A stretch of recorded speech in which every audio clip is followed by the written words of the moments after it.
Daremos início à reunião científica.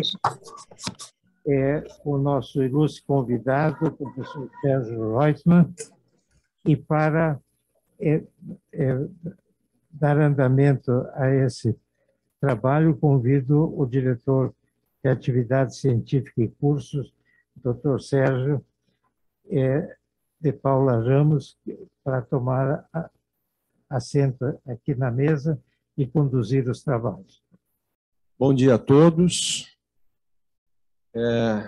e todas. Eu gostaria de dar as boas-vindas ao nosso conferencista de hoje, Dr. Sérgio Reutemann.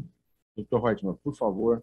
Dr. Reutemann, por favor. É com satisfação que eu vejo que hoje nós estamos em vários Sérgios na plateia.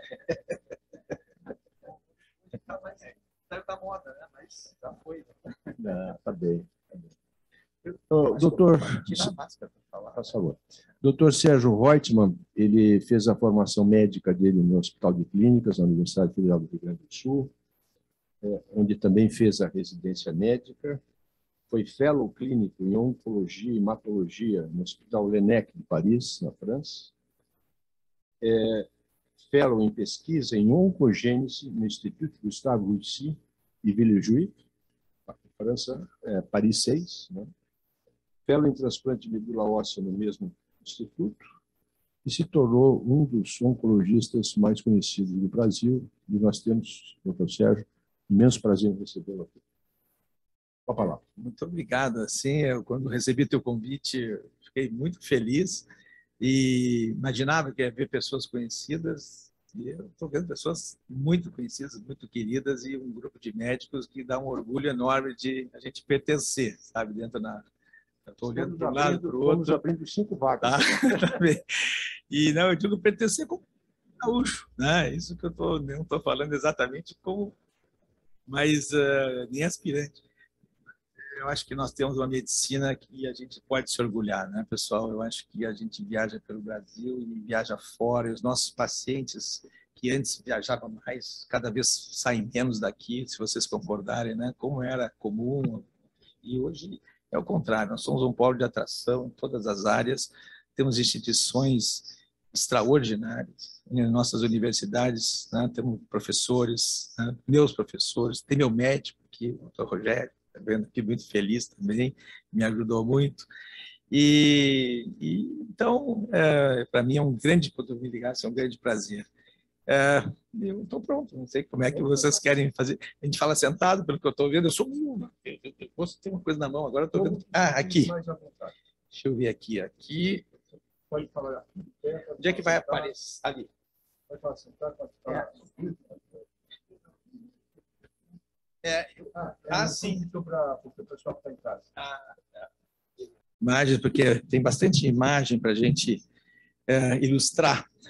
Então, eu queria saudar também quem está em casa, né? Que essa é um ganho que a gente teve, né? Do ponto de vista de aprendizado, de que nada substitui, né? A gente está junto, mas nós temos um alcance hoje que mudou, né? E a gente pode estar sendo visto, a gente nem sabe, isso aumenta muito também a nossa responsabilidade, né? As coisas às vezes ficam gravadas, a gente tem que hoje pensar muito, né? Em tudo que a gente fala. Bom, o meu assunto, e eu vou tentar falar 45 minutos, às vezes eu me entusiasmo, mas vamos ver como que eu fui convidado e conversamos, foi falar sobre as novas terapias para a cura do câncer. Cura é uma palavra sempre meio pesada, meio complexa, o que é cura, sabe? Aliás, pode ser até um debate, né? Esse é o objetivo. E eu sou, então, chefe de cirurgia lá do Hospital Moinho de Vento e sou professor da Universidade Federal de Ciências da Saúde, do Departamento de Clínica Médica.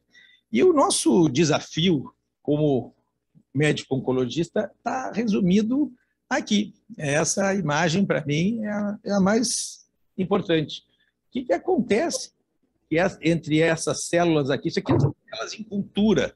Isso é uma placa e estamos cultivando células normais. Células normais, a gente, quem já fez isso alguma vez, sabe que isso a gente repica algumas vezes, isso vai e depois elas param, né?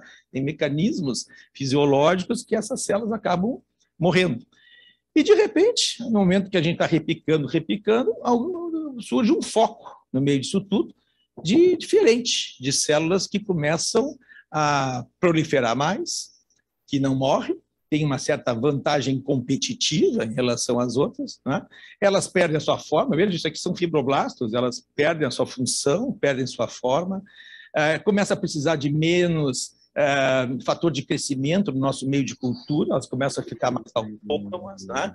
Se eu tirar, elas perdem a noção, veja que elas têm uma noção assim de fronteira, né? Elas não invadem aqui, elas começam a crescer uma por cima da outra, perdem completamente noções, né, de espaço.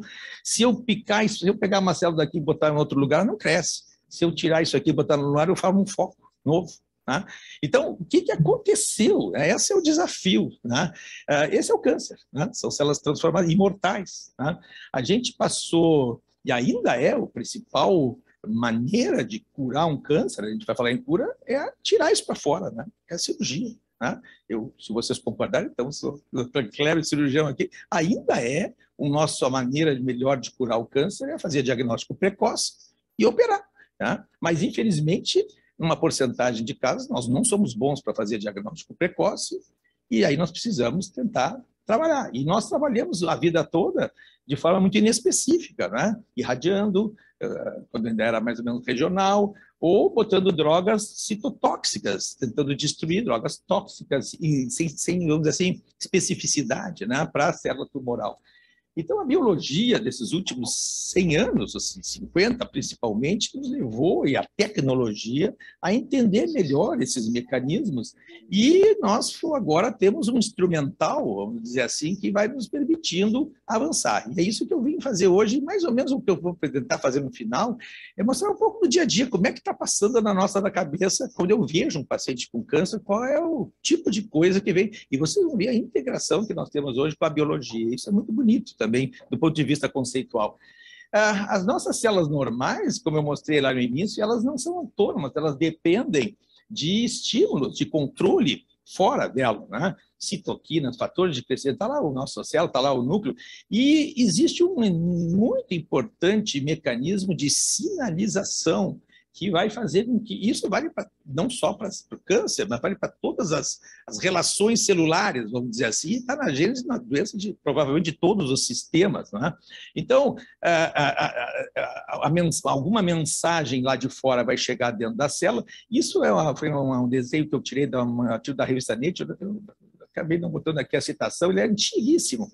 E são várias vias de comunicação. Aqui, para vocês terem uma ideia, é comparado células tumorais com células normais. O que está em verde é vias que funcionam nessa estimativa igual a uma célula normal. O que está em amarelo funciona de mais, em vermelho funciona de menos. Então, para dar uma ideia do número de alterações que a gente imagina que tenha uma célula cancerosa, qual será que a gente tem que detectar e destruir, hein, para parar uma célula de forma definitiva? Esse é o desafio, esse é por isso que é tão difícil, né?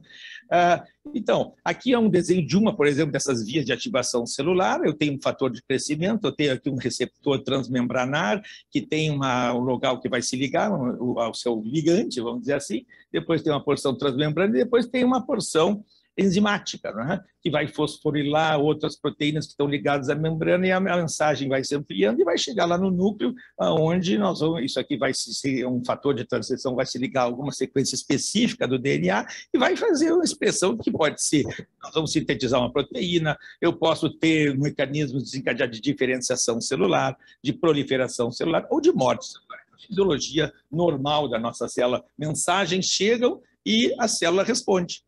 Sobreviva, divida-se, diferencia ou morra. Né? Então, esse é o dia a dia que está acontecendo agora. Né? E isso acontece em grande escala. Né? Vocês imaginem que isso está funcionando. Aqui está de novo. O câncer é uma doença, dá para dizer assim, do sistema de transmissão de sinais dentro da célula. De novo, a mesma coisa que controlam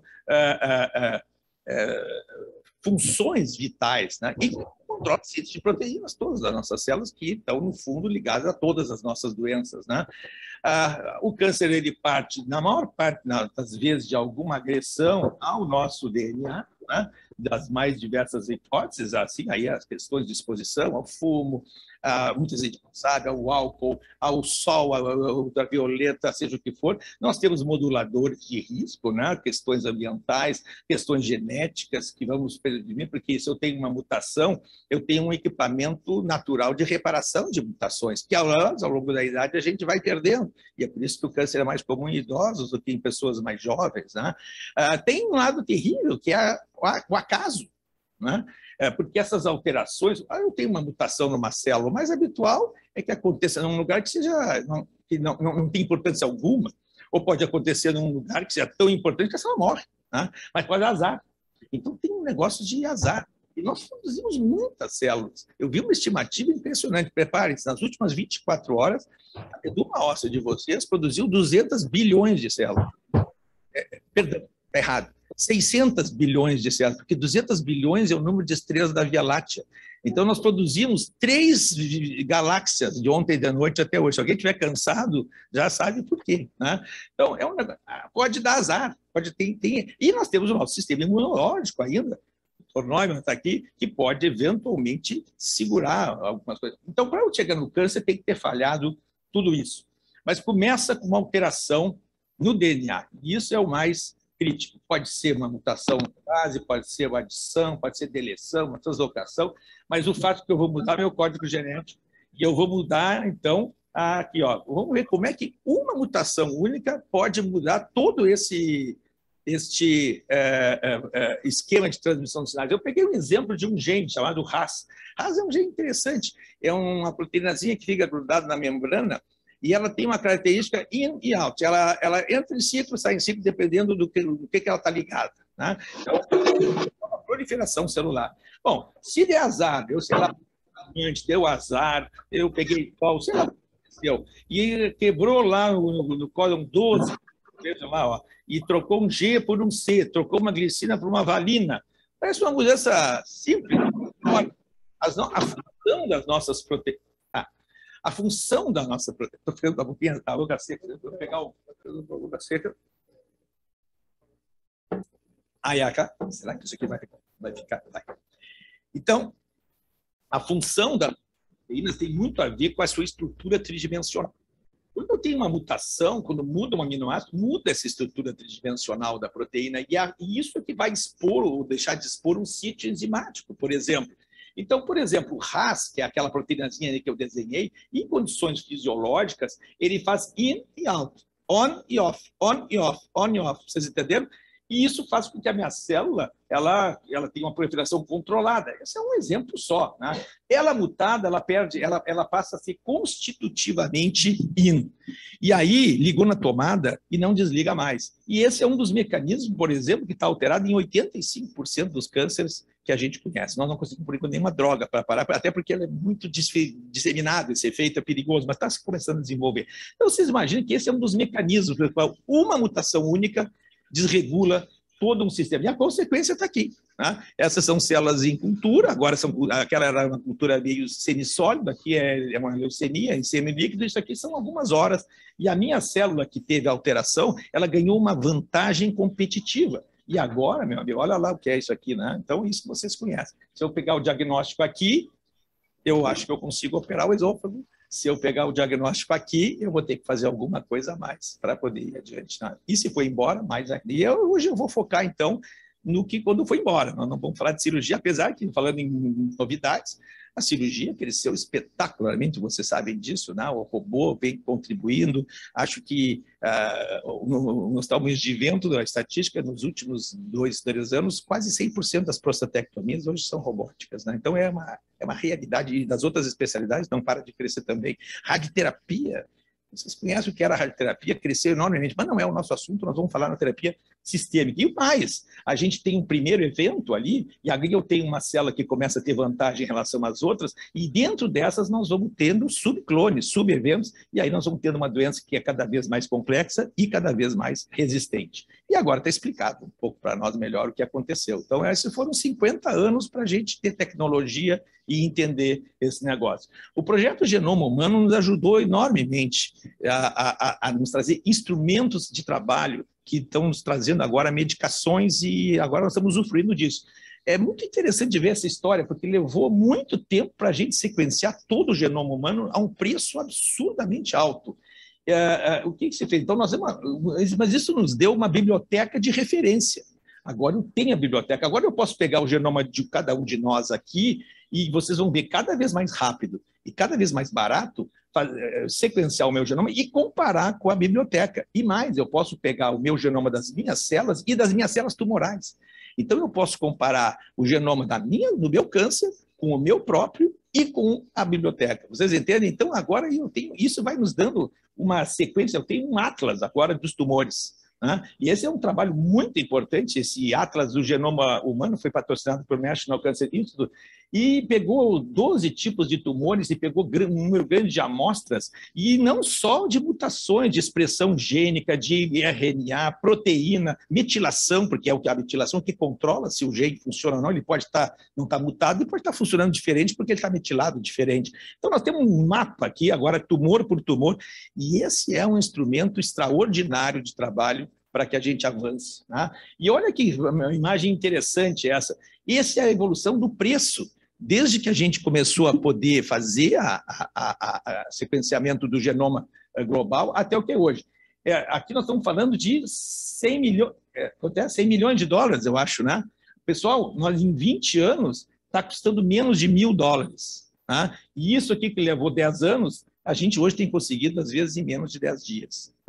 Então, é uma coisa que a gente faz, eu vou mostrar para vocês hoje no meu consultório, no consultório de qualquer oncologista, em qualquer cidade, e é isso aí. Eu recebi um paciente essa semana, é uma cidade pequena, acho que era de Guaporé, está tudo feito, não tem mistério, a informação hoje está em todo lugar, e os laboratórios se conectam. Então, coleta a amostra lá, quando tu vê, vai e volta. Às vezes demora um pouquinho mais, mas é espetáculo. Isso era o que se esperava que fosse a queda do preço, isso foi o que aconteceu na verdade. Foi muito mais impressionante a queda de preço.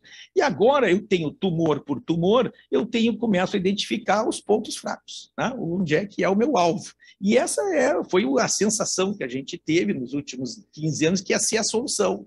Eu vou encontrar, teve um exemplo extraordinário da leucemia mieloide crônica, que eu era um transplantador de medula, e eu digo porque hoje a gente cura 95% dos casos de leucemia mieloide crônica tomando um comprimido por dia, porque eu sei que tem lá uma proteína no citoplasma daquelas de transmissão que estava, uma tirosina quinase que estava alterada, e alguém fabricou um inibidor da tirosina quinase, o cara toma o comprimido, em uma semana o hemograma tinha 300 mil leucócitos normal, e a vida segue. Vocês entenderam? Então, aí veio assim, eu vou ativar, tumor por tumor, vamos encontrar qual é o alvo e nós vamos acabar com o câncer. Vocês vão ver que a vida não é tão fácil, mas está aqui.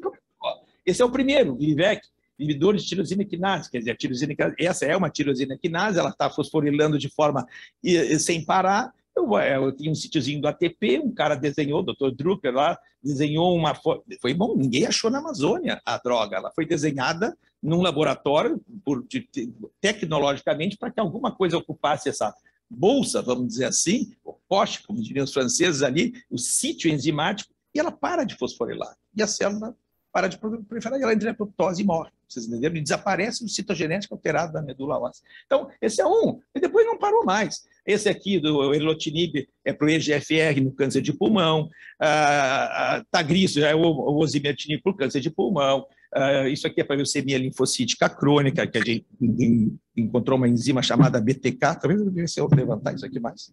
Bom, vou deixar assim. Uma enzima chamada BTK, que a gente hoje aprendeu, essa era uma doença que em alguns casos era difícil de tratar, hoje dá uns comprimidos, acho que já ficou bom agora.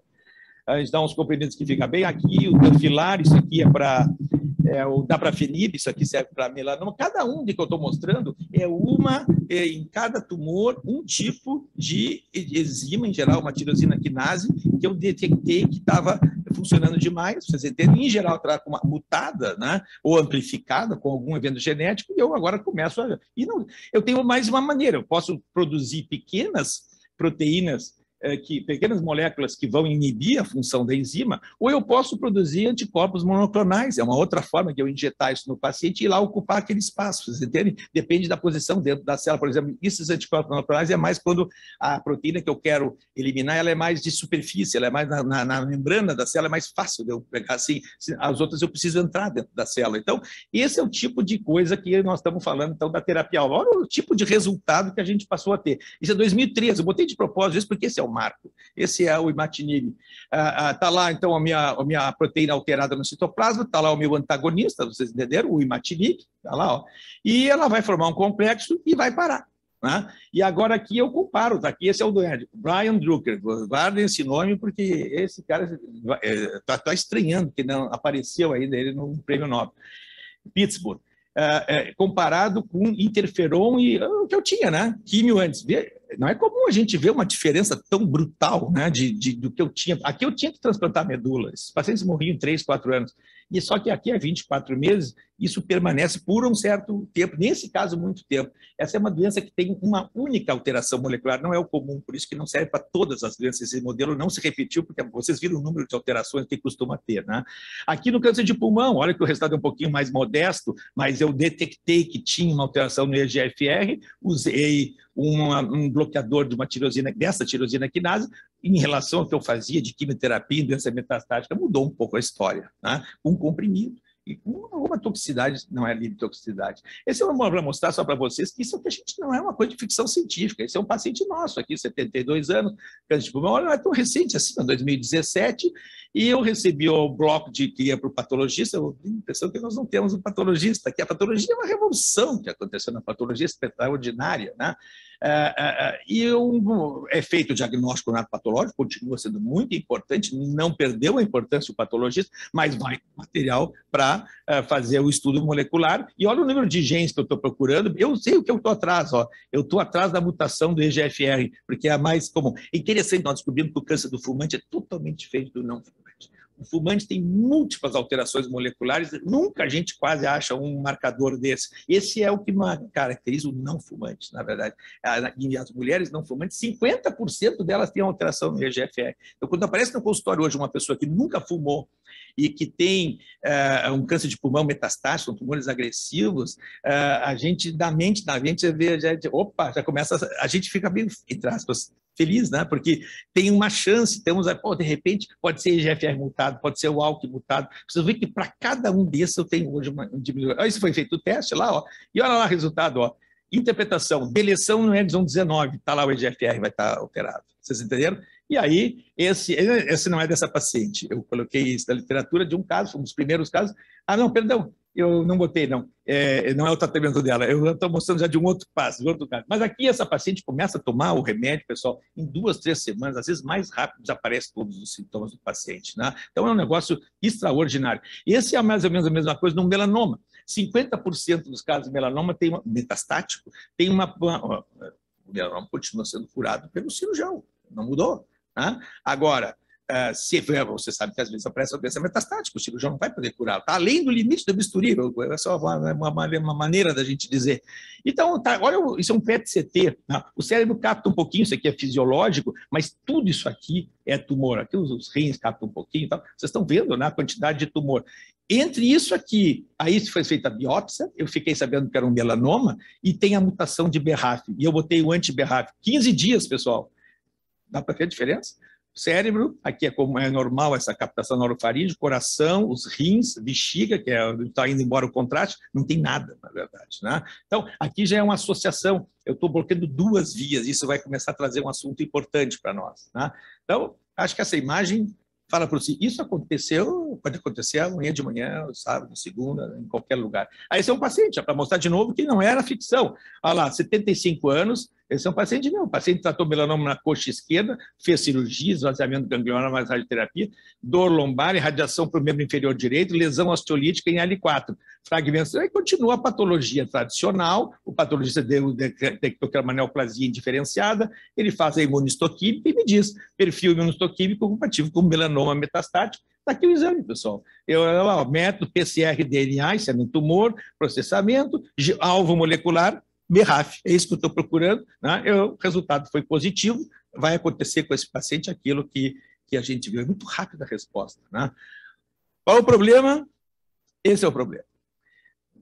Está tudo resolvido? Não, não está tudo resolvido. E o doutor Darwin, o senhor Darwin, ele já tinha nos avisado que a evolução. E o que acontece é que os nossos clones evoluem e o câncer evolui. E eu começo a dar o remédio e eu estou dando uma pressão, uma seleção negativa, vamos dizer assim, e a célula vai dar um jeito. Só que em vez de levar milhões de anos, ou milhares de anos, vai levar meses, semanas, anos. E esse é o nosso drama. Essa desenho é extraordinário, né? Porque ele é exatamente igual. Lembra da nossa célula que vai adquirindo outras mutações, né? A gente assiste na nossa frente o fenômeno da evolução dentro do nosso corpo em alguns meses depois que a gente começa a dar um bloqueador de uma enzima e criar um clima desfavorável. Alguém vai se adaptar, alguém vai evoluir e uma célula descobre, ou essa enzima muta e o meu inibidor não consegue mais grudar, ou uma outra via de bypass, ela acaba se ativando, evolução clonal igual a resistência. Está lá o meu tumor, eu estou feliz, comemorando minha resposta, e infelizmente passa um tempo, quase que invariavelmente a gente vê isso. A evolução, Darwin, é irresistível, é uma coisa impressionante. Isso é um caso, ó, esse é o tempo zero, e para mostrar que hoje a gente vai fazendo biópsias evolutivas, porque a gente vai vendo isso criar. E hoje nós estamos tentando detectar até precocemente, vocês entendem? É uma guerra que nós estamos. Então, começou com uma mutação, vai passando o tempo, vocês estão vendo algum tempinho depois, ó, aí apareceu essa mutação aqui, ó. Isso aqui é uma nova mutação, isso aqui é do gene, esse é câncer de pulmão, isso é o gene EGFR. Quando tem essa mutação T790M, o meu erlotinib que grudava lá, não gruda mais. Ele muda de novo, a configuração tridimensional da proteína mudou um pouquinho, eu fabriquei no laboratório a minha antienzima, vocês entenderam, que grudava ali, não gruda mais. E agora para de funcionar. E o tumor que tinha sumido totalmente voltou a crescer, vocês entenderam? Então, o que eu preciso fazer agora? Qual é a nossa saída? Olha como nós estamos ficando bem. A gente biopsia de novo e procura para ver se tem a mutação. E se tiver, agora já tem uma segunda droga, que é diferente um pouquinho, e quando tem a T790M, que é a mais frequente causa de resistência no câncer de pulmão, por exemplo, eu já tenho agora o Tagrisso, que é a segunda geração, e que passa a responder. E vocês entenderam? Então, agora o que eu faço? Eu vou atrás da mutação. E aí tem um conhecimento novo, extraordinário, que está nos dando uma... Porque vocês podem imaginar que um paciente com câncer, e nós somos médicos também aqui, não somos só pesquisadores, é muito bonito, vai lá e bota uma agulha, para aí. Ninguém mais, eu vou ficar biopsiando, vocês imaginam que isso aqui não é tão complicado de biopsiar, né? Mas pode ter pneumotórax, pode morrer, né? Pode ser que seja um lugar inacessível. Então, nós descobrimos uma coisa extraordinária. Tem DNA tumoral circulante. O que é óbvio, né? Não tem nenhuma... Assim, a gente pensava que o DNA no corpo ficava só dentro da célula, não fica. Nós temos DNA circulante normal e patológico no sangue. Então, eu posso pegar um exame. Hoje nós desenvolvemos o que a gente chama na biópsia líquida. A gente pega o sangue, a gente manda o sangue para o laboratório, eles separam, tiram o DNA, eles conseguem separar as DNAs tumoral do DNA humano, não me perguntem exatamente a tecnologia, mas é possível fazer isso, né? E eles vão procurar se eu tenho uma mutação num exame de sangue, vocês entenderam? E isso hoje está sendo feito de forma prospectiva, por exemplo, em pacientes com câncer de pulmão. Se eu tiver biópsia fácil, eu biopsio. Prestem bem atenção no tempo que eles estão conseguindo. 24 horas esperando a genotipagem. Muita coisa, né? Quer dizer, não é muita coisa, né? Eu tenho... Isso Aí troquei o remédio, pessoal. Vocês estão vendo a troca de remédio? Olha lá, ó. Clinical Radioactive Response, osimertinib. Eu troquei o erlotinib, que não atua na mutação, pelo que atua. Então, esse é o tipo... Esse é um caso meu, que a gente fez a biópsia líquida, PCR em tempo real, extração de DNA circulante, ó, e, nesse caso, infelizmente, não foi detectada. Esse paciente trocou para fazer imunoterapia ou quimioterapia. Né? Então, esse é o que nós estamos usando. Então, a terapia de precisão, a terapia alvo, terapia personalizada, essa é a questão. Tem problemas. Nós vamos desenvolver uma terapia para cada paciente. E o Roberto Juliani, que eu sei que participa, é o homem de tratar doenças raras, né? Às vezes de uma pessoa só. O custo para isso, energia, né? Difícil. E câncer é doença comum, tem 400 mil casos câncer de mama por ano, nós vamos ter um tratamento. Então, é muito complicado. Será que essa é a melhor via? Será que esse é verdadeiramente o caminho? Tratamento paciente por paciente? Ou será que eu não preciso mesmo de algum mecanismo mais geral que eu possa tentar tratar de forma mais genérica e curar todo mundo? Essas são as duas grandes vias que, na verdade, nós vamos combiná-las, né? Então, nós passamos da cirurgia para a radioterapia, para a quimioterapia, passamos pela terapia-alvo e agora o nosso assunto é imunoterapia, é isso que nós vamos comentar nesses próximos minutos. A história da imunoterapia, em primeiro lugar, eu quero avisar que funciona. Eu já vou começar pelo fim. São duas metodologias, aqui um anticorpo monoclonal, que a gente chama de inibidores de checkpoint, e melanoma maligno. Quem não está muito familiarizado, nós estamos com uma tomografia de tórax. Ah lá, tumores lá subcutâneos, vocês estão vendo lá, ó. Tem o tumor aqui, isso aí deve ser linfonodo, né? E 12 semanas depois de infundindo uma droga chamada, eu nem sei qual foi, pembrolizumab, nivolumab, hoje temos 6, mais ou menos, dá para perceber, né, a resposta, né? Só esse paciente não fez cirurgia, não fez radioterapia, não fez terapia-alvo, ele fez imunoterapia e está regredindo tudo. Olha lá essa massinha aqui, ó, subiu lá também. Tá vendo? Esse devia ser palpável, né? É fácil. Nova tecnologia, CAR T-cells, nós vamos falar sobre isso. Mieloma múltiplo. Dá para ver a quantidade de doença nesse PET-CT desse mieloma múltiplo. 2 semanas depois da infusão, acho que não precisa ser muito especialista, né? Esse é um exame bom da gente interpretar, né? Rim, bexiga, cérebro, não tem nada, na verdade, né? Então, isso é o que nós temos hoje.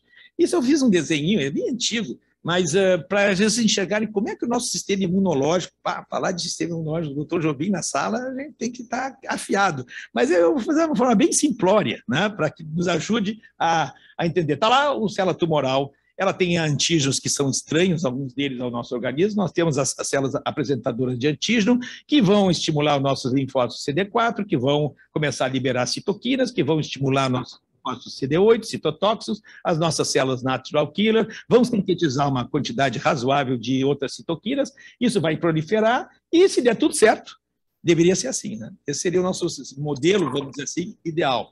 Então, quando nós descobrimos isso, lá nos anos 80, a primeira coisa que aconteceu, e foi quando eu fui viajar para fora, estava no auge, e eu entrei numa unidade que meu chefe, nós tinha 18 leitos para infundir interleucina 2 nos pacientes, hipertóxico e tal, 40 de febre, era um negócio, sabe? Nós tirava a célula e linfócito, estimulava in vitro, botava de novo, chama-se LAC cells, Lymphokine Activated Killer Cells, fazíamos de tudo. E eu vou mostrar, qual era a ideia? Estimular os nossos linfócitos e para que eles pudessem destruir as células tumorais. Então, os estudos de interleucina, eu vou mostrar um que eu participei. Isso aqui é 1990, ficou meio embrulhado, esse é o Congresso Mundial de Linfomas. Eu estou lá, ó, no meu hospital, lá no início, residente, então estou lá no meio, né, da turma, né, e 9 casos de linfoma de Hodgkin ou linfoma não Hodgkin tratados com interleucina 2. E tem uma palavrinha que vocês todos vão conhecer rápido. Olha lá, ó, failure. É um desastre. É outra coisa que a gente não consegue publicar, né? Trabalho assim, né? É um outro probleminha. Mas, enfim, por que não funciona? Funcionou um pouquinho em tumor de rim, funcionou um pouquinho em melanoma, que são os tumores muito antigênicos, assim, que acabam sendo bem sensíveis à imunoterapia, mas não funciona em mais nada. O que aconteceu? E levou 20 anos para 2 pessoas, que, aliás, ganharam o prêmio Nobel, os dois, Dr. Ronjo e Dr. Harrison, que descobriram o que aconteceu. Eu falei imunologia, falei no Jobim, tem o Neumann aqui na minha frente também, né? Estou navegando, tomara que eu não cometa crime nenhum, não é, Jobim? Aqui está a célula tumoral, aqui estão os nossos linfócitos. À medida em que eu ativo o meu sistema imunológico, o nosso sistema imunológico ele se cuida. Por quê? Porque se eu ativar demais, ele começa a comer tudo que vem pela frente. Nossa, esse é o princípio da autoimunidade. Tá? Então, tem freios. CTLA4 é uma proteína, PD1 é uma proteína que vai sendo expressa nos nossos linfócitos e nas células, algumas células tumorais também, e que eles interagem e elas servem de freio do nosso sistema imunológico. Então, quando eu boto interleucina 2, eu estimulo meu linfócito e, ao mesmo tempo, eu já estou ligando o freio. Por isso que não funciona. Vocês entendem? O organismo tem mecanismos para impedir que essa resposta, ele interpreta essa resposta imunológica como inadequada. E isso vai bloquear e não funciona. Vocês entenderam? Mas quando eu descobri CTLA4, PDL1, e hoje nós temos uma lista de outros vamos falar assim, checkpoints, do nosso sistema imunológico. Obviamente, a próxima coisa, alguém inteligente disse, eu vou bloquear esse negócio. E se eu tiver, e hoje é bloqueado com anticorpos monoclonais anti-PD1, anti-PDL1, anti-CTLA4. O que acontece? Libera o nosso linfócito. Tirou o freio, pessoal. Vai descer a ladeira abaixo. Agora esquece o problema da autoimunidade e nós estamos com câncer. Será que vai funcionar?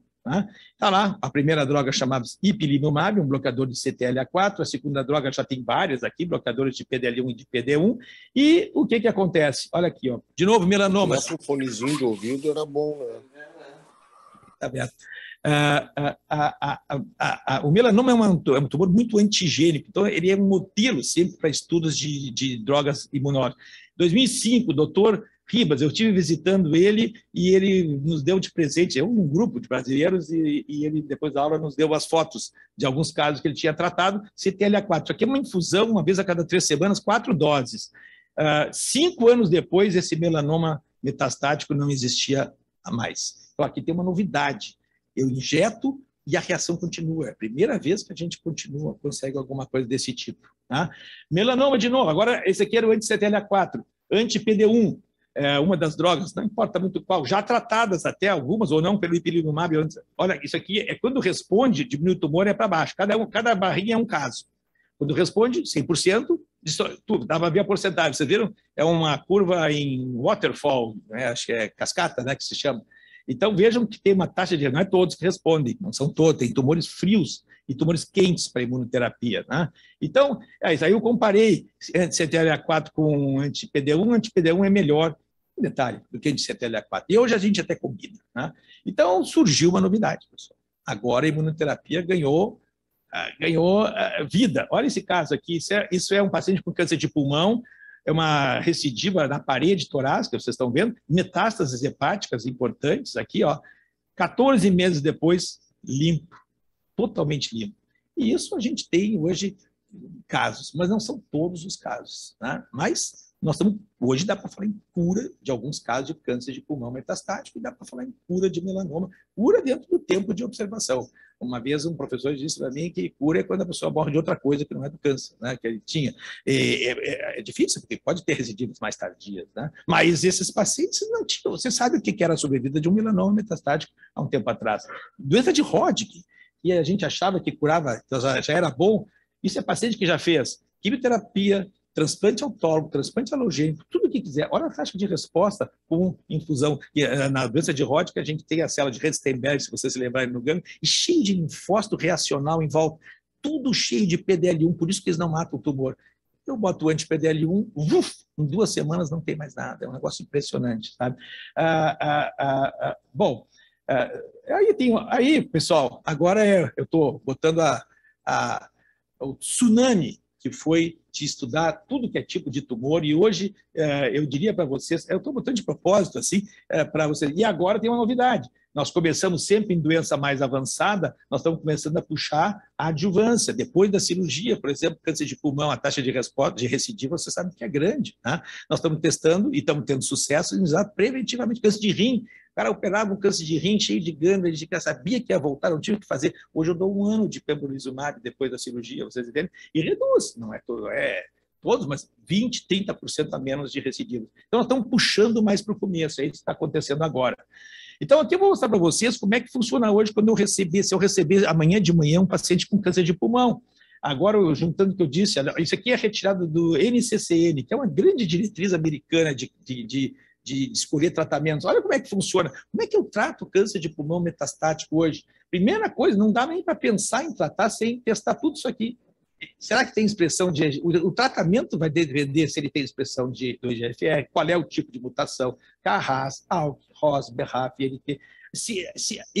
Depende da expressão da proteína PDL1. Quanto mais expressão de PDL1, mais responde à imunoterapia. Vocês entenderam? Então, eu consigo selecionar esses marcadores e o meu tratamento vai atrasar um pouquinho porque eu preciso disso aqui. Se não der tempo de atrasar, eu começo com quimioterapia e fico esperando 2, 3 semanas. Porque lá isso aqui, às vezes, pode levar 10 dias para a gente ter um resultado e alguns pacientes não podem esperar. Tá? E está aqui um caso, ó, a expressão de PDL, a data aqui, ó, 28 de 6, para mostrar que isso é o dia a dia nosso hoje. Eu recebi um caso, uma revisão de bloco tal, e o que nós vamos fazer? a expressão de PDL1, no caso, acho que era câncer de pulmão, se eu não estou enganado, era um linfonodo supracavicular metastático, positivo 11%. Com 11%, ó, eu tenho uma expressão intermediária, eu em geral, não uso só a imunoterapia sozinha, a imunoterapia associada com quimioterapia. Vocês entenderam como é que é o caminho? E, além disso, eu já fiz todos os outros testes, mostrando que não tinha nenhuma mutação em nenhum dos outros. É assim que funciona o nosso dia a dia. Então, toda aquela tecnologia, ela não é ficção científica. Isso aqui, segunda-feira de tarde, ontem de tarde, é muito frequente. É caro, mas tem um detalhe. Como os laboratórios têm interesse em vender os remédios, eles pagam os testes.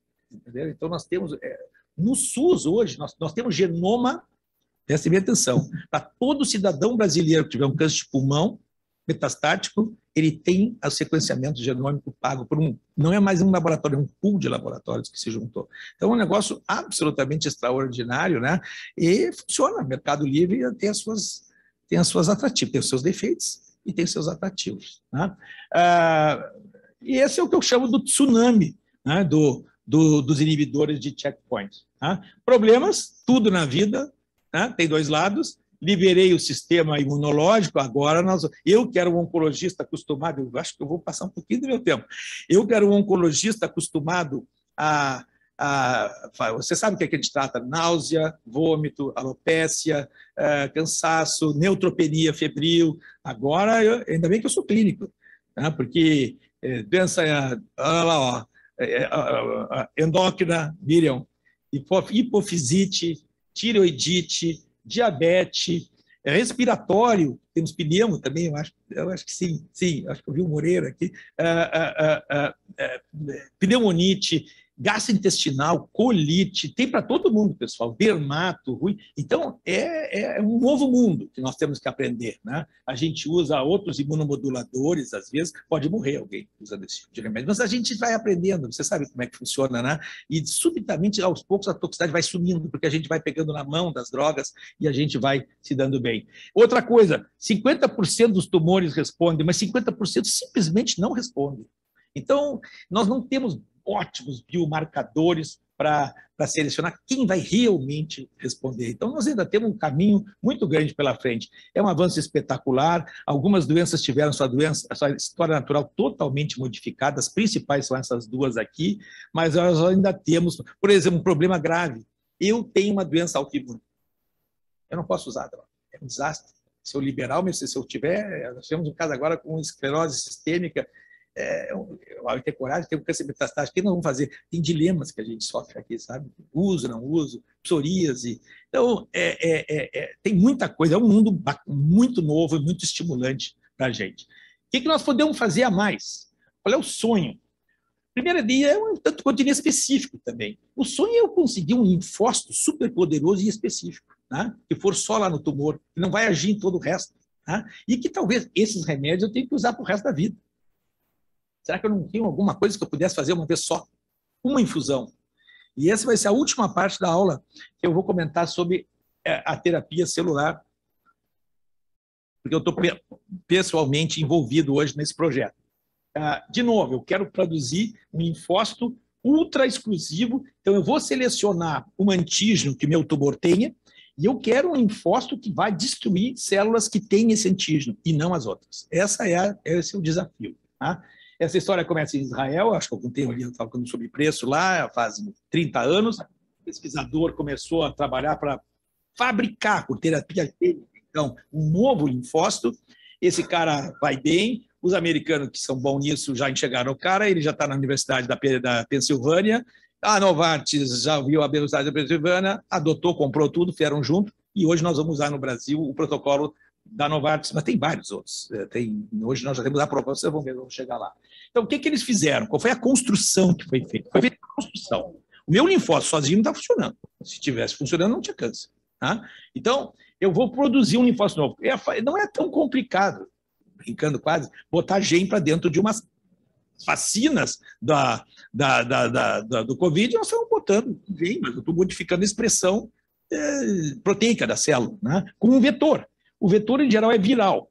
Então, eu vou fazer uma construção, está aqui a construção, ó, eu vou querer fazer um gene que vai fabricar uma proteína transmembranar, que do lado de fora tem o receptor contra o antígeno que eu quero destruir. No meio, eu tenho lá um estabilizador e dentro eu tenho proteínas dessas do sistema de transmissão de sinais, que eu sei que se eu botar ali vai fazer esse negócio produzir um monte essa proteína. Essa é a construção, vocês entenderam? Esse é um CAR. CAR é um receptor antigênico quimérico, porque ele parte é humano e parte ele é fabricado. Tá? Eu infecto a minha célula, eu deixo aqui mais ou menos umas 2 semanas cultivando, depois eu estimulo essa célula a proliferar. Faltou uma parte, vou mostrar para vocês. Eu tiro o sangue do paciente, linfócitos do paciente. Esse cara está doente.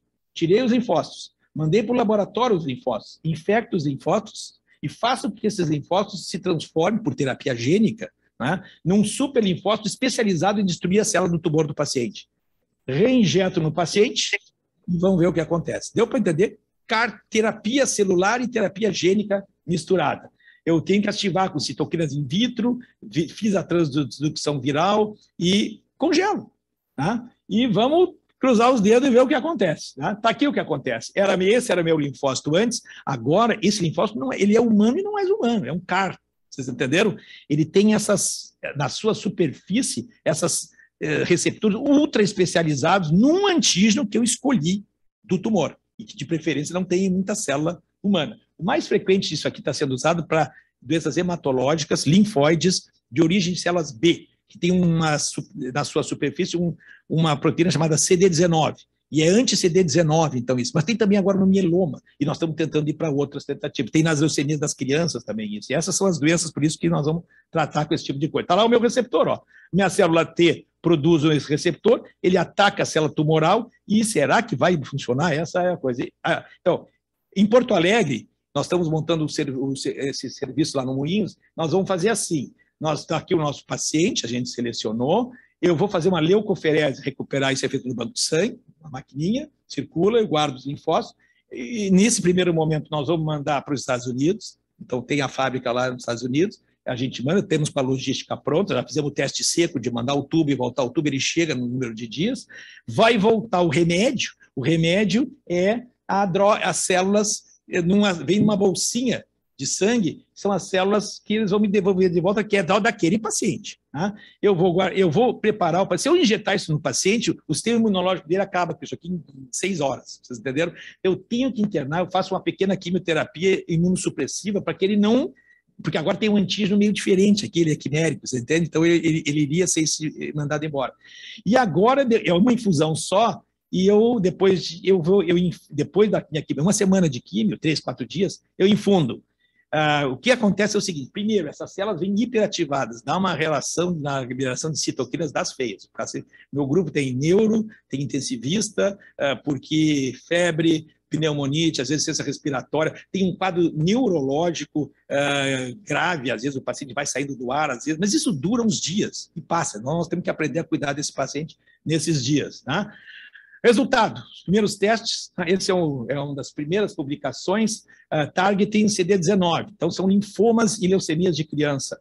Não tem aqui, eu só estou 285, enfim, 300 pacientes, 75% de resposta completa.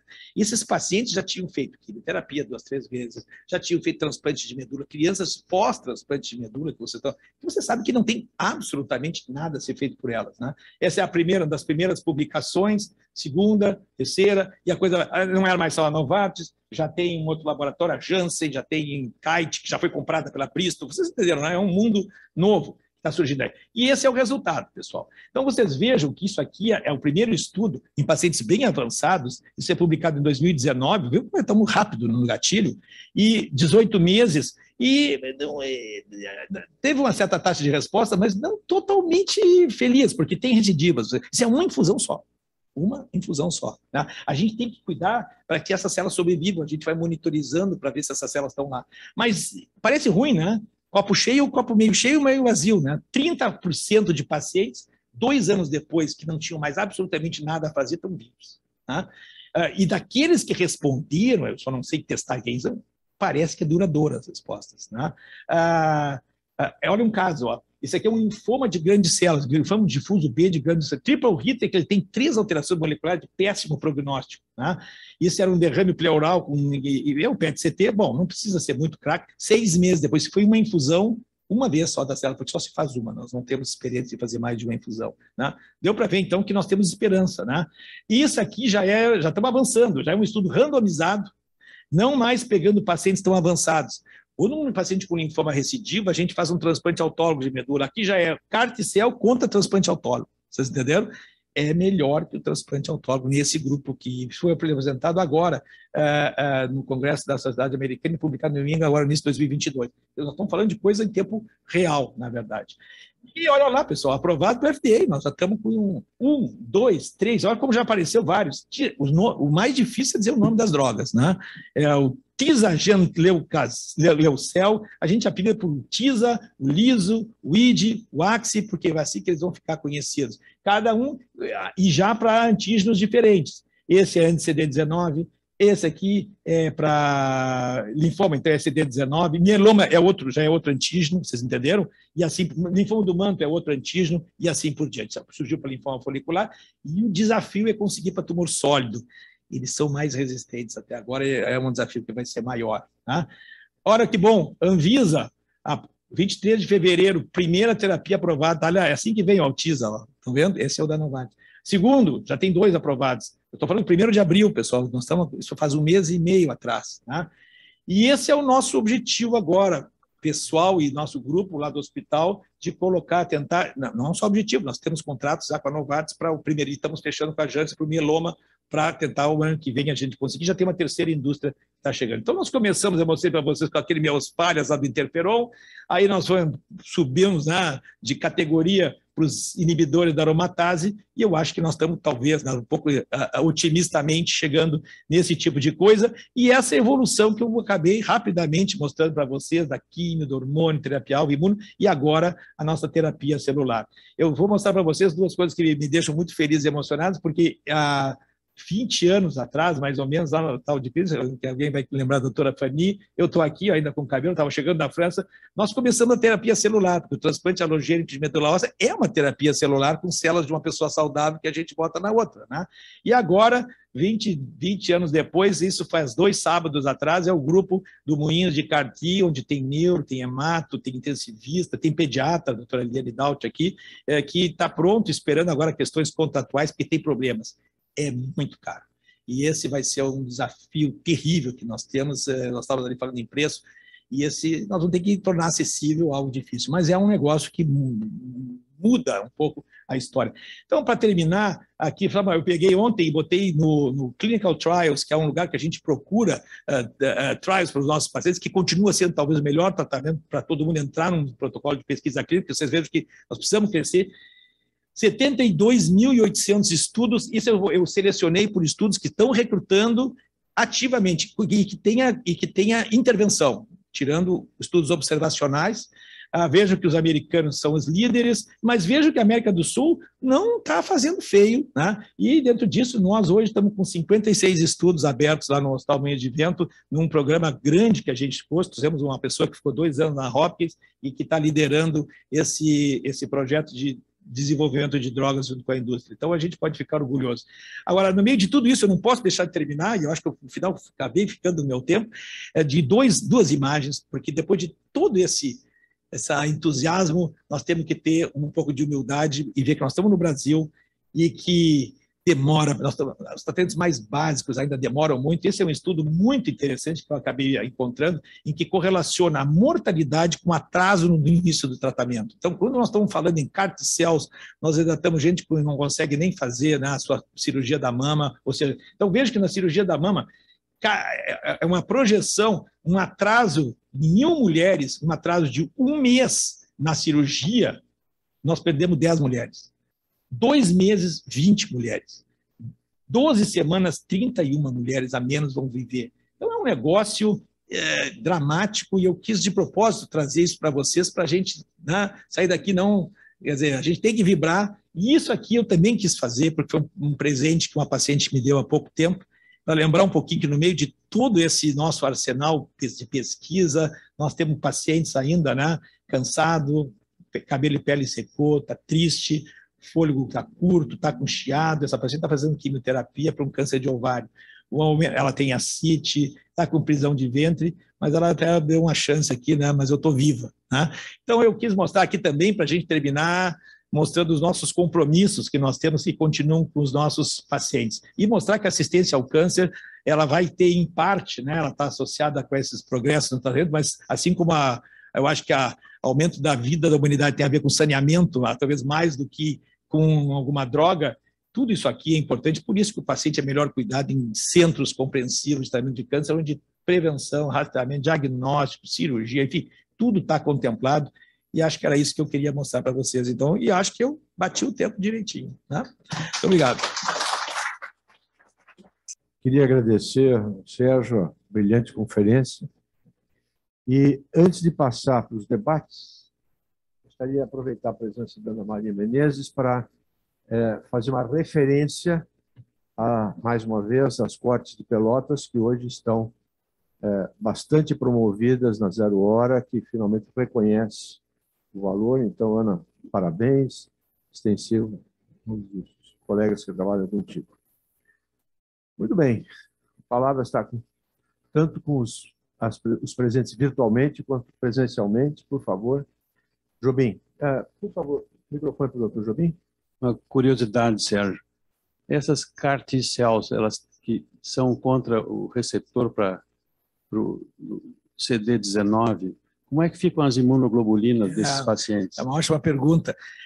O CD19 é um marcador de linfócitos B. Na nossa circulação normal, já sangue, mais ou menos, se você corrigir, 8%, 10% das nossas células são linfócitos B, e eles são muito importantes porque são os que produzem as imunoglobulinas, né? E eles têm na sua superfície o CD19.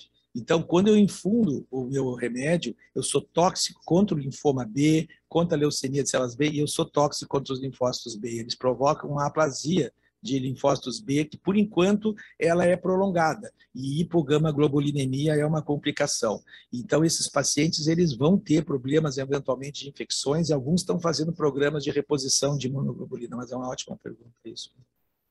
É um problema. É um problema. Temos problemas, não? Perguntas, comentários? Podemos fazer uma pergunta online aqui. Pois não? Quem é? Aqui é Luiz Beck da Silva, sou colega de hospital do professor Reutemann, e primeiro queria cumprimentar assim, a espetacular apresentação, e é muito bom a gente assistir palestras de outras especialidades, porque o gradiente de aprendizado é muito maior do que quando a gente vê palestras da mesma especialidade. Então, um aprendizado imenso. Mas o que eu gostaria de talvez perguntar e contribuir um pouco é a questão dos efeitos colaterais dessas drogas, que eu acho que todos estamos aprendendo. E a miocardite, por exemplo, é uma dos efeitos colaterais que ocorre com os inibidores de checkpoint, e que a forma até de diagnóstico dessas miocardites são diferenciadas atualmente. Por exemplo, a ressonância tem menos poder diagnóstico numa miocardite de inibidores de checkpoint. Então, eu queria perguntar para o Reutemann se eles têm visto isso e se isso tem sido um problema, os efeitos cardiovasculares ou inflamatórios dos inibidores de checkpoint. Quando a gente começa o tratamento com inibidor de checkpoints, para vocês saberem como funciona, é uma medicação injetável, um soro, se aplica mais ou menos em 60 minutos, e a gente começa a cada 3 semanas. A infusão em 60 minutos, sem muitos problemas, não costuma ter reações agudas. Então, para quem está acostumado com quimioterapia, náusea, agora a gente nem precisa de pré-medicações, o paciente vem, faz, pega o seu carro e vai para casa, ou pega a sua condução e vai para casa. Então, agudamente, não são drogas extremamente tóxicas, mas à medida que a gente começa, então, a estimular o sistema imunológico, esses linfócitos hiperestimulados vão começar, então, a se voltar contra proteínas normais também do nosso corpo. Do ponto de vista de timing temporal, vamos dizer assim, das toxicidades, as mais frequentes e na seguinte ordem são a pele, em primeiro lugar. Então, não é raro 2, 3 semanas depois, começar a pipocar um pouquinho a pele, mais ou menos. O segundo grupo de alterações mais frequentes é o tubo digestivo, especialmente colite, então diarreia. E eu tive uma perda no início com uma paciente que teve uma perfuração intestinal por colite. Tá? Hoje é muito raro porque a gente está muito mais treinado a detectar isso precocemente. Isso reverte completamente com imunossupressores, corticoide, por exemplo, ou alguns mais, anti-interleucina 6, enfim, a gente tem anti-TNF, a gente tem maneiras de lidar com isso, então a gente faz um acompanhamento muito próximo desses pacientes. Então eu falei em pele, eu falei em intestino, depois fígado, a gente tem bastante hepatite, razoável, bastante, em geral, é curioso, porque ou é totalmente bem tolerado ou dá problema. Não tem muito meio termo, assim, sabe? Eu diria que 80% das vezes vai super bem, o paciente nem se dá mais conta. Eu tenho um paciente que é um senhor maravilhoso, idoso, porque não tem idade limite, pessoal. Um senhor de 82, 83 anos, que ele fez de manhã, a mulher dele estava de aniversário, ele tinha prometido que eles iam passar o aniversário em Nova York. E ele pegou o avião de noite. Na noite que ele fez a medicação. Estou mostrando isso para mostrar que, em termos de qualidade de vida, é um avanço. Bom, adiante a gente tem pneumonites, né? E cardiovascular é um pouco mais raro, Beck. Eu diria, artrite, isso sim é muito comum, sintomas articulares, isso é bem comum, sabe? Bom, agora nós estamos sintomas nefrológicos, tem alguma perda de função renal ao longo do tempo, pode ter, e cardiológico, tá descrito. Eu tive um caso de pericardite, e miocardite também é descrito. Então, mas eu diria assim que não é o dia a dia, não é um tipo de alteração assim, eu diria que é raro. Felizmente, nós temos drogas muito mais complicadas do ponto de vista cardiovascular na quimioterapia, por exemplo, do que isso aqui. Mas faz parte. Eu acho que quem faz imunoterapia tem que ser, vai ter que ou se tornar um bom clínico ou estar muito bem assessorado, e essa é a vantagem de novo, né? Cada vez mais a gente não está sozinho e tratar dentro de centros que eu tenha condições. Lá no Moinhos, mencionaste, nós temos um grupo hoje de cardio-oncologia e que os casos difíceis são encaminhados para avaliação e tu fazes parte disso, né? Uma experiência muito grande de amiloidose também, que hoje nós avançamos muito, que é uma doença que envolve o coração, e esse grupo se dedica bastante. Mas é um mundo novo de toxicidades, mas eu diria que elas são perfeitamente manejáveis na maior parte dos casos, e as pessoas têm uma qualidade de vida muito adequada quando respondem bem. Obrigado. Muito boa aula, a gente aprendeu bastante. Agora que morreu o Davi, a gente passa e fala com várias perguntas sobre tumor de rim, para a gente que não entende nada de tratamento, a não ser cirúrgico. Mas eu queria saber, quando a gente faz uma nefrec parcial, por exemplo, tem indicação do tratamento imuno, assim, tipo profilático, assim, convencional, vale a pena? Essa é uma boa pergunta, Teleque. O câncer de rim até é uma doença, felizmente, curável, né? Quando a gente tem um diagnóstico precoce, a gente tem hoje várias maneiras de classificar em fatores de risco, pelo tamanho, mas é verdade que quando a gente tem uma doença maior, quando a gente tem uma doença que ultrapassa a cápsula, quando a gente tem linfonodos, sobretudo positivos, a taxa, e quando a gente tem um grau agressivo da doença, né, o risco de recidiva é bastante grande. E às vezes tu pode fazer uma cirurgia maravilhosa e acontece, em um ano a gente já sabe disso. O risco não depende se a cirurgia ela é parcial ou ela é completa. Em geral, se tu vai indicar uma nefrectomia parcial, mais provavelmente é um tumor menor, né? Tem um certo limite, vamos dizer assim. Então, esses já tem um grupo selecionado. Se tu indicou a nefrectomia parcial, esse já é um grupo muito selecionado, que o risco provavelmente é muito pequeno e nós não vamos precisar fazer nenhum tratamento complementar. Até bem pouco tempo não existia nenhum tratamento complementar que funcionasse. Uma coisa é precisar fazer o tratamento, outra coisa é existir o tratamento. Eu sempre soube que pegar um câncer de rim localmente avançado, a cirurgia não era suficiente na maior parte dos casos, só que eu não tinha o que oferecer. E o que eu tinha para oferecer é de 6 meses ficar fazendo uma tomografia, uma cintilografia, e usar o nosso otimismo, né, para tentar detectar precocemente alguma coisa. Hoje mudou. Hoje a gente tem estudos documentados, isso é bem recente, isso tem 1 ano de aprovação nos Estados Unidos e está aprovado no Brasil, para que a gente faça 1 ano. Quando eu tenho critérios de doença de alto risco, principalmente um Fuhrmann alto, uma doença que tem, e sobretudo com linfonodos positivos, ou até uma metástase única que possa ser resgatada cirurgicamente, depois da cirurgia da metástase, 1 ano de um inibidor de checkpoint reduz mais ou menos 30% a 40% o risco de recidiva. Então, essa é a indicação. Eu te diria que não depende do tipo de cirurgia, mas que essa cirurgia parcial está visando um outro grupo de pacientes que provavelmente não precisa de mais nada. Então, tu não vai prescrever profilaticamente, porque é tóxico, pode até morrer do tratamento, se tu não tiver um risco de recidiva suficientemente grande. Acadêmico Rogério Sarmento Leite. Bom dia, Sérgio. Muito bom te ouvir sempre, aliás, é um privilégio poder dividir contigo os alunos da faculdade lá da USP e também te compartilhar alguns casos juntos lá no Moinhos, porque tu sempre traz coisas novas e bastante enriquecedoras.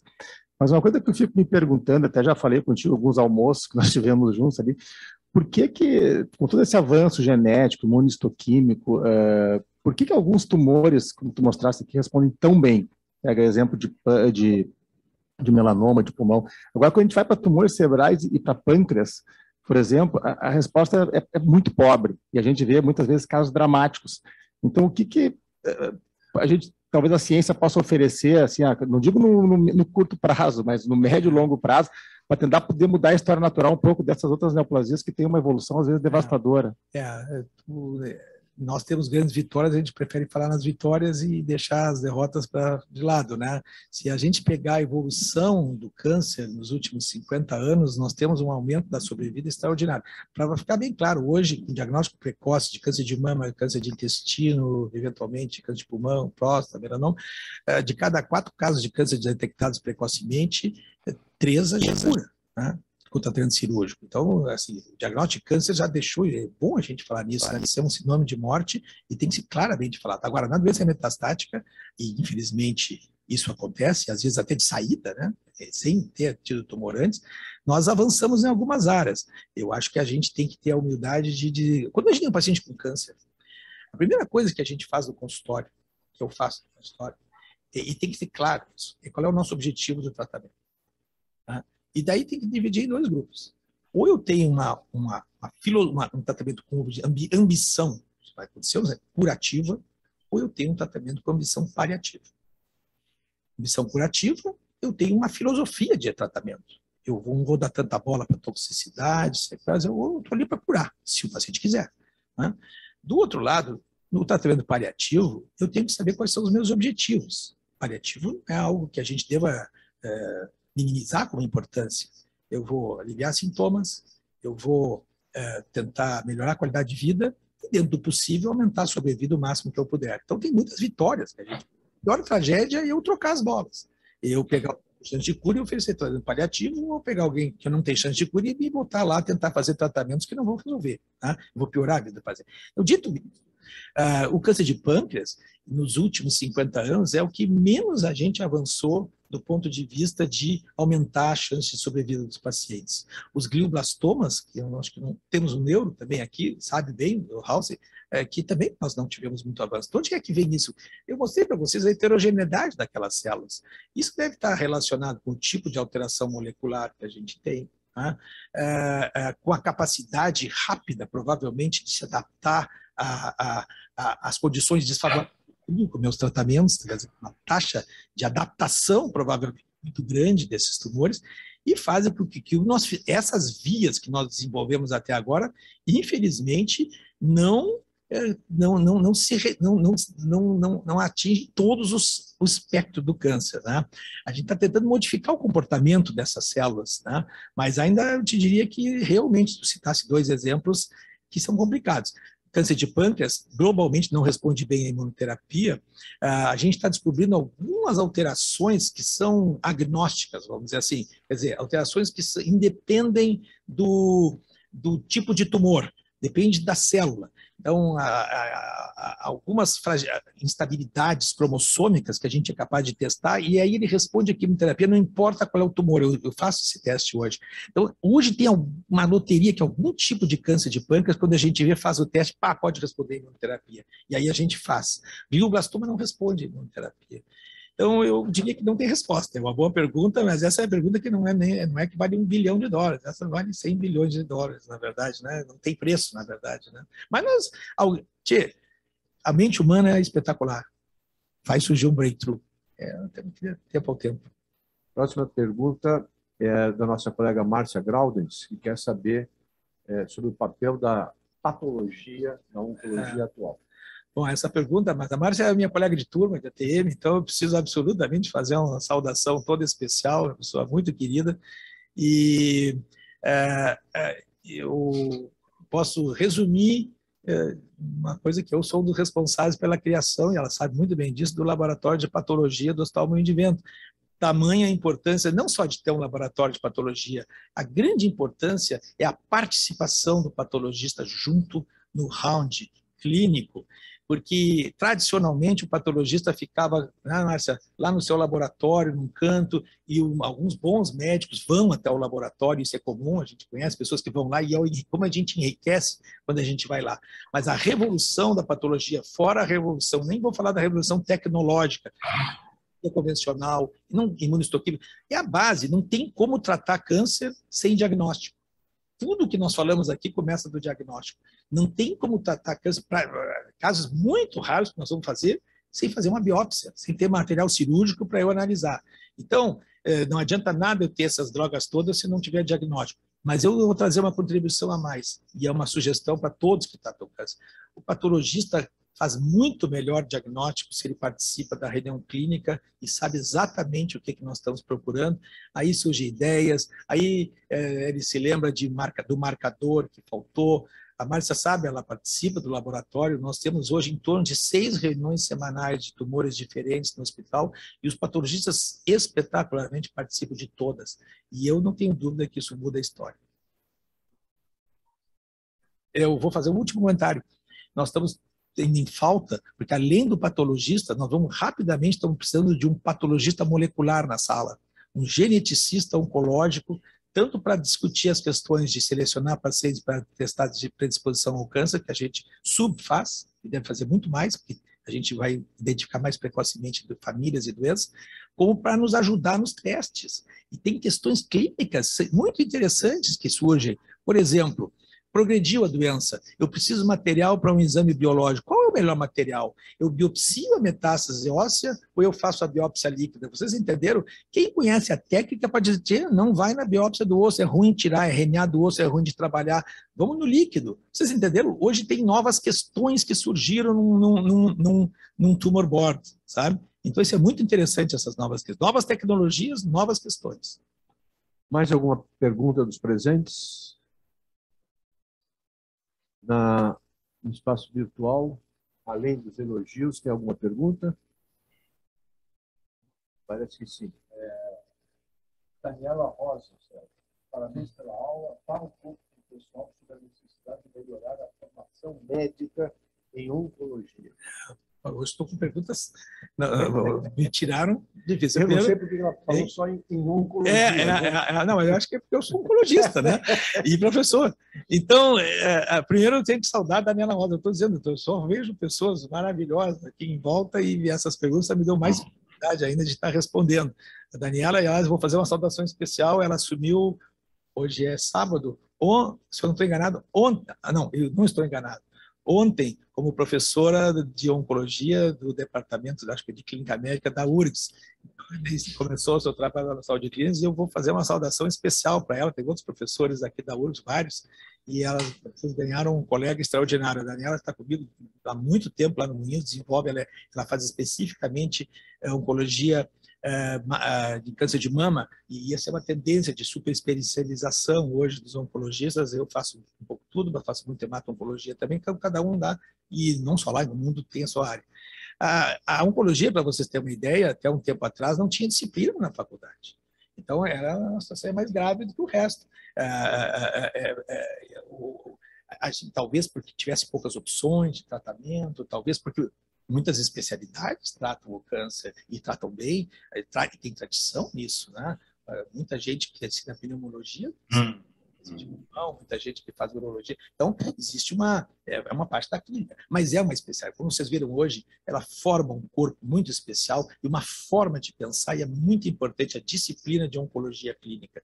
E eu acho que isso quase todas as faculdades agora estão colocando no seu currículo isso. A gente procura botar disciplina demais também, né? Mais para não dividir tantas pessoas, mas precisa mais oncologistas clínicos, professores, sim. E eu acho que o câncer é a segunda doença que mais mata na humanidade, depois das doenças cardio-cérebrovasculares, e está tendendo a passar disso. E no Rio Grande do Sul, felizmente, graças aos progressos da cardiologia, hoje a oncologia já está vencendo, ultrapassando as doenças cerebrovasculares e mortalidade. Então, nós estamos falando das doenças mais prevalentes, e elas precisam ser ensinadas. Bem, eu estava pensando no elogio que o colega da cardiologia fez, que pessoas de diferentes especialidades têm um gradiente maior de aprendizagem, imaginando o psiquiatra, né? Então, muito obrigado por sua valiosa contribuição à academia de hoje. Quero te informar, já que já não se informaram, que nós temos 5 vagas e parece que você já está aferenciado. Então, por favor, se candidate. Obrigado pela Eu gostaria de, então, passar a palavra novamente para o presidente e encerrar a reunião. Presidente Lavinski, por favor. Fica aí.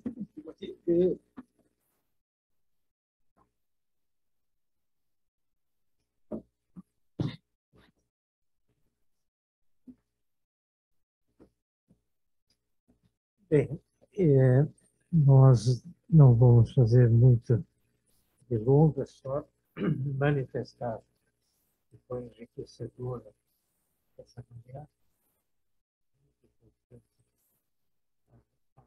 que aprendemos, e um indicador que eu uso sempre é o número de participantes, que hoje, reunindo as duas formas de participação, bateu até recorde, e o mais importante é de que poucas pessoas, quase nenhuma, saiu, alguns que têm condição maior, realmente a apresentação foi cativante.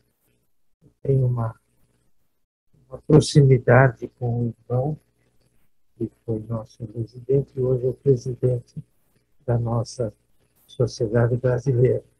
Portanto, algo genético aí de pessoas bem-sucedidas. De qualquer maneira, estou distante desse tema, não farei comentários específicos, mas aprendi muito e agradeço a presença e dou por encerrada a reunião.